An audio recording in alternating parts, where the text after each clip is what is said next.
what you said about just the computer breaking down or being useful in breaking down the barriers, or not becoming a barrier. Yeah. That's key. That's why I got in the music business. Earth, Wind, and Fire did that for me, just as a kid, and music was everything. Yeah. You know, and when someone from the computing world speaks like that, that's news to me. Yeah. I've never heard that. When I was coming up as a bass player, as a young bass player, my dad got me a Tascam 4-track. It was the dumbest box in the world, and it changed my life. It was just absolutely amazing to be able to put in a cassette tape and put down 4 tracks and whatever. 144? Yes. I had one too. Exactly. So the simplicity of that, I've carried that with me throughout my entire life, because it was such an incredibly pure creative experience. And the bittersweet nature of music computers, which of course is near and dear to my heart for obvious reasons, but the bitter part of that is that it becomes option anxiety. There are none of those sensible defaults anymore like the Tascam had. There's no, so we develop a culture of this focus on technology, there's an old Russian proverb, chase 2 rabbits, lose both. Well, if you're looking at the technology, what aren't you looking at? I guess it's the music, right? We have to get to a point now where we have to reach this singularity where the technology becomes transparent and we get back to focusing on the music, so that not everything is, and please don't get me wrong, Justin Bieber, I'm sure he's a wonderful guy, but I don't think there's enough musicality present in that culture. We have to get back to that. Especially coming from, and I don't want to sound like a nationalistic individual, but the reality is American artistic culture has made a major impact across the planet. It has. And we're now giving that up. We are. We're giving it up. I heard, who was it? David Foster, one of the great songwriters of our time. Mm-hmm. David said, well, the next new phase is coming from, he was responding to Psy with the Gangnam Style. He said, well, which I love, by the way. He said, well, he was saying, well, producers that come up with the next hot thing that impresses, what's her name, whatever her name is, R&B singer, that's who's going to get the work. And I'm like, no, because you can do that in a box. That's not what this culture was built on. No. This culture was built on the varied cultures that have come together inside this. That's right, the melting pot, as man. it were. And that's got to stay. That's got to stay. It does. You know? And you're right. We have been the most. Hey, Steve. Come on. Just waiting for you. Man? Come on in. Camera's rolling. This is a very good conversation. Pull up a chair, man. Yeah, come on Steve in. Morse, everybody. Hey, Steve. It's a pleasure to meet you. I'm Kevin Jacoby. Nice to meet you. Good to see you, man. Hi. Good to see you, man. Same here, thanks. All right. Grab a seat. Sit down. Okay. And we'll get you on your own, but we're just talking about where music is. But it's Craig Anderton, mighty Craig Anderton. Oh, of course. Good to see you. Good to see you. What we were talking about was the power of American music, which, of course, you've been at the very center of it, and how the technology has sort of distracted us perhaps a little bit from the core of creativity, and there's a little bit too much focus on the technology. And of course, this is me. I'm the CEO of Ring Computers. It's a technology company. So, and I'm the one sitting here saying we have to get back to the purity of creativity. What's your perspective? Well, okay. To me, having more tools is not a bad thing. And I don't think musicians should apologize for having knowledge of those tools and having experience and the ability to understand the tools. On the other hand, I do see the viewpoint of somebody who said, screw it, I'm playing blues. And here's my guitar chord, there's my amp, that's it. I understand that viewpoint, but at the same time, we've never had a culture like this where there's so many options in almost everything you do. So it takes an exceptional person to be able to, dose it the right amounts. As Americans, we have almost too many choices in everything. That's exactly what Brian was saying. But I don't think having choices is a bad thing. I like the most broad range of influences, so I embrace technology as much as I am able to. But I mean, time-wise, you can't be a musician and a tech guy 24 hours a day. You have to split it up. So I have the technology nerd side in my heart, as well as the musical purity side. And where I've come from is always bubbling in the underground. Even though I work with people that are, you know, sometimes have famous names and stuff, I am an underground guy. So everybody I've ever played to has been almost, you know, shaking hands level in reality. So I think, judged on decades of playing for people that I could reach out and literally watch their faces as a experience in music, having something unexpected come up, say a sound or something that fits musically, is wonderful. Having, you know, stereo suddenly explode out of a mono sound for a section is great. Having a guitar synth or strings come out of nowhere to add to it is fantastic. Now, if you use something all the time, it's no longer in effect. Right. But you know, that's a good point, if you watch me play live, I'm always switching pickups, changing, trying to everything I can do to have more range of sound. So I'm one of those guys that thinks that technology is not a bad thing. It's how you use it, you know. I guess what you're saying is it must be the tool, a tool that you use. It's not the point of the exercise. Yes, okay, good. It's a means to an end. Yeah. I like the way you summarized a half an hour of me talking. That's good, though. That's what I'm here for. Absolutely. Do you use it live as well? Anything I can. A lot of times, for reliability factors, or like the other night when I just got up to play through a rig I've never plugged into, with equipment, you know, and pedals I've never seen before, with guys I've never played with before, with arrangements we've never rehearsed before. Sometimes then you might want to tilt it toward the more simple. But even then, I'll try everything, you know. Yeah. Assume there's a certain point where you just have to close your eyes though, feel creative. Yeah, it's any tool works best if you're confident with it, and the only way to be confident with something is to do it a certain number of times, experiment with it a certain number of times, to where I know that if I use this, it's going to do that. Yep, exactly. Introductions? Introductions. The mighty Eddie Kramer is joining. Hey, Steve Morse, I'm one of your fans. Kevin Jacoby, and I'm another one of your fans. It's a pleasure to meet you. Nice to meet you, Kevin. It's a great pleasure. He invited me up just to see if I can talk some nonsense. Eddie's just joining this interesting conversation here about the process.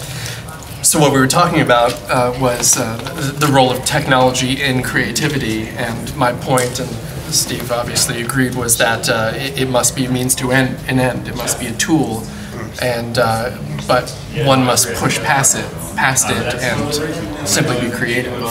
Well, I agree with that, but I also think in terms of how the primitive sources of recording were in the 50s and 60s. And of course, when I got into, when you got into the business, we only had, well, when I started it was mono, then it was stereo, and then 3-track, and we went, whoa, 3-track, geez Louise, you know. And then it was 4, and then we thought that was a lot, and then it became like, how do we get 8-track from America, you know? We were sort of puzzled by the whole fact that we couldn't get an 8-track machine. But as soon as we got 8-track, it was like, oh, the doors just would bust open. But, you know, it's funny today, when I get phone calls from bands say, look, I want the same sound as like you got on Zeppelin or Henrdrix or whatever. I said, yeah, well, we'll record it 8-track or 16, and I do a lot of recording on tape still, and then I dump it into Pro Tools and work from there.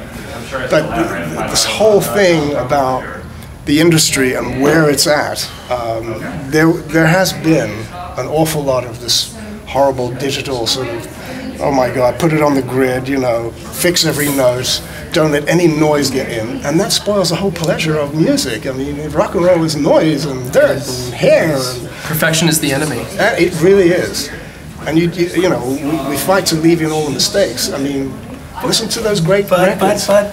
let me just say that when you're working with people that have played repetitively in so many different environments, and then walk into the studio and can just nail it in two or three takes, it's you say you're not after perfection, but you're coming pretty darn close by having that much experience. This goes back to the fact that the bands that I was fortunate enough and you worked with, certainly in the 60s and 70s, were well-trained musicians who really knew their shit. I mean, they studied that instrument, and they worked together as a unit. To me, I want the band in the studio is going to look, you know, the drummer's going to look the guitar player and I say, I hate you, man. You know, I'm going to get this, and you get this wonderful tension, and I think that's part of the excitement of rock and roll. And what it is it's the humanity of the experience. Yeah. The humanity. Oh, the humanity. Oh, sorry.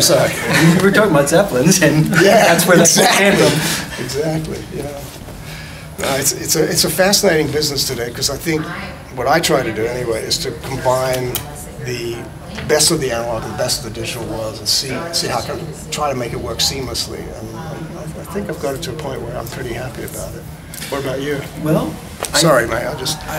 I don't know. I think that there was a lot of great things that came of the day when you couldn't do a record unless you were good enough to all at once play the song well enough for somebody to say, "Hey, that could be a record." And nowadays it's different. It's like you have some artist that is going to go and some other guy is going to edit that and some other guy is going to add the beats to that and some other guy is going to mix it live so that all you hear is the bass drum and you mix that all together and you can have great products because creative people are involved. However, I do miss the days of here's a song, let's play it for you, and it sounds like the song, and having where we have enough tracks where we could overdub that vocal. We could double that in this section. What do you think? You know, and just what a mighty change that made. To selectively be able to add effects like that, whereas now it's like any effect is possible. So it's we're getting back to what I was saying earlier, which is the restraint. You have all the possibilities. Now, do you have the restraint to make them effective? I think one of the huge differences is that everything's flipped 180 degrees. It used to be you'd go out and play live, you'd hone your act on the road, you'd get your act together, you'd rehearse, and then the problem is trying to capture that magic in the studio. That's right. Now, people go into the studio, they create this sort of Frankenstein thing, and then they try to go out on the road and recreate what they did in the studio, which is kind of like a flawed effort to begin with. I mean, that's a really hard thing to pull off. But here's what I'd like to hear as far as the perspective of the two legends I find myself in between, and that is, even if you attain the ability to go in and have this amazing magical performance, there is this Pandora's box that you find in front of yourself that you can just fix the crap out of it, so much so that you've just obliterated again the humanity, the beauty of the crusty. Yeah, exactly. Where is it? Where do you find the willpower and how do you determine the cutoff so that you come up to the line but don't step over it? It's taste. It's the fact that we've probably been in the business between you and I probably about 80 or 90 years, right? Just me. I've been at 50 and I'm still learning. Where is the line? I'm thinking about my friend Joshua is a guitar player, and we've been doing this record with Nick Simmons, Gene's son, and we went over to East West and cut the tracks there, but we did it on 16-track, and the vibe in the room was so cool. We got everybody playing at the same time. There was a couple of mistakes here and there. Just do a quick punch in and you're done. But then you take that and you dump it into Pro Tools. However, the trick for me is what do you do in that process? Because I personally think that most of the A to D converters are crap, and the only one I've found so far that satisfies my ears is the Burl. I've got this mothership thing. Have you heard about it? Oh, it's awesome. And they got transformers in it, and it just, when you go from tape through the Burl into Pro Tools 2496, wow, it's like exactly like the tape, which is cool. Well, yeah. The level of technology is it's always been amazing to me, but it keeps getting more amazing. So I like what you were saying too about how the process is reversed from honing your act live to get in the studio, and then now it's these things that are hatched in the studio. How do you recreate it live? And a lot of people are choosing it to not recreate it live. They play the record, you know, but look like they're playing it live. Right. That's scary. And that's weird in and of itself. But I think on the grassroots level, the fact that there's no place for bands to play has everything to do with the way it's turned around. Just to go on that point for a quick second, when you go in the studio to cut tracks, what's your mode of operation there? Obviously the band's well rehearsed, obviously, there must be, I mean, because you've got a very high level of musicianship in the band, but do you rehearse first, go in the studio, cut live tracks, and then work on from there, or? Well, in the last year I've done it 3 different ways. With Purple, we just finished that record. It was everybody in the studio together playing it, and we had to have at least the complete song and drum track done before we could even do any overdubs or any redos. And that's like the time-honored way that multi-track artists have done. But we try to keep as much as possible from the. In Purple, we have the feeling that in the first few takes is the magic of the performance, and after that you might get tired of it. And yeah, generally speaking, I mean, I have to quote Mr. Henrdrix because sometimes he would do 25 takes or 35 takes, but he never had a chance to rehearse, so therefore the studio was a rehearsal room for him. So it was a little different. By the way, we have a new Henrdrix record coming out. It's called People, Hell, and Angels, and it's going to be released next month. It is the last of the studio albums, and it is, I have to say, it's really stunning. Well, how do you do a new Hendrix album? Well, because... That's a really good question. Let me see. We go to the grave up in Seattle, and we sort of commune. No, I'm just kidding. Just kidding. I was totally with you there. I know. I'm like, tell me more. Yeah, the grave in Seattle. I had to just sure. take you there for a minute. No. We've been putting aside stuff over the last few years that's in the library, and we kind of knew what we were going to do. And it took us about a year to cull all the great tracks that we knew were going to be perfect for this album.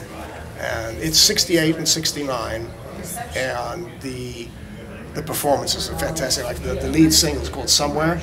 Steve Stills on bass and Buddy Miles on drums, and it is knockout. Wow. It's just stunning. It really, really is great. Amazing. I got to play on a Tommy Bolin tribute album that was.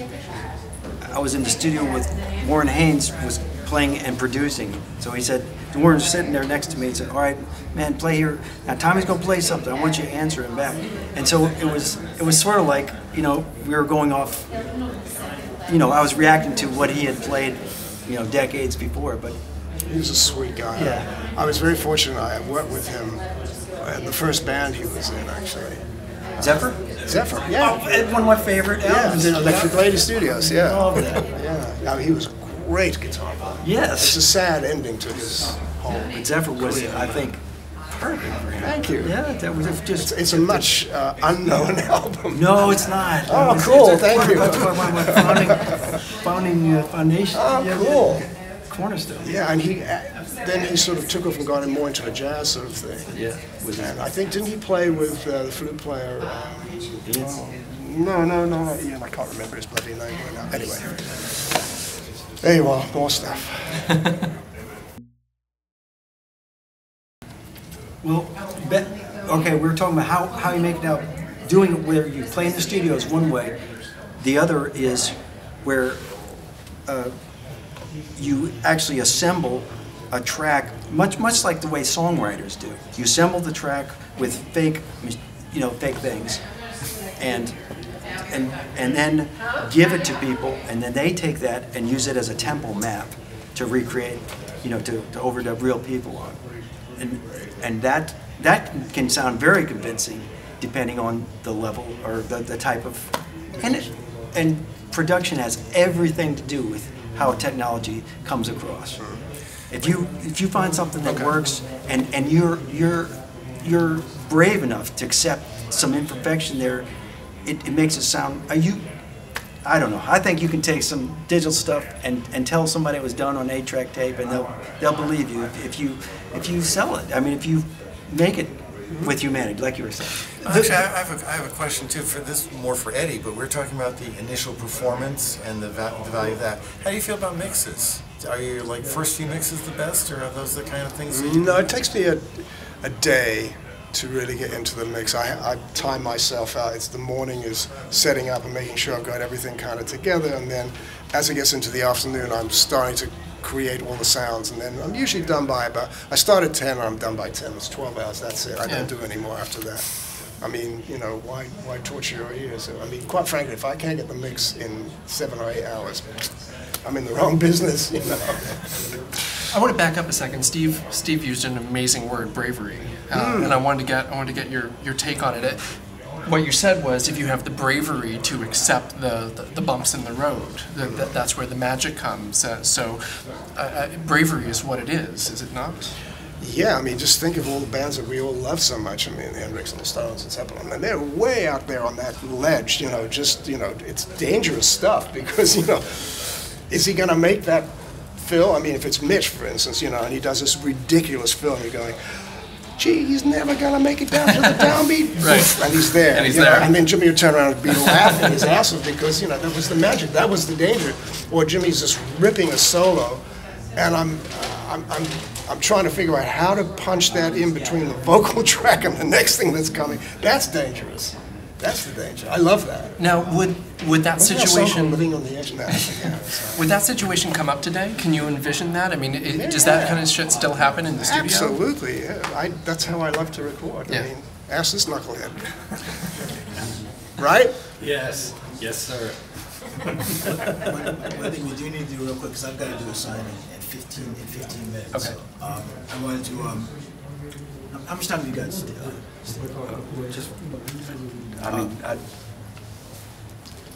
Okay, that's an answer. We can wrap it up.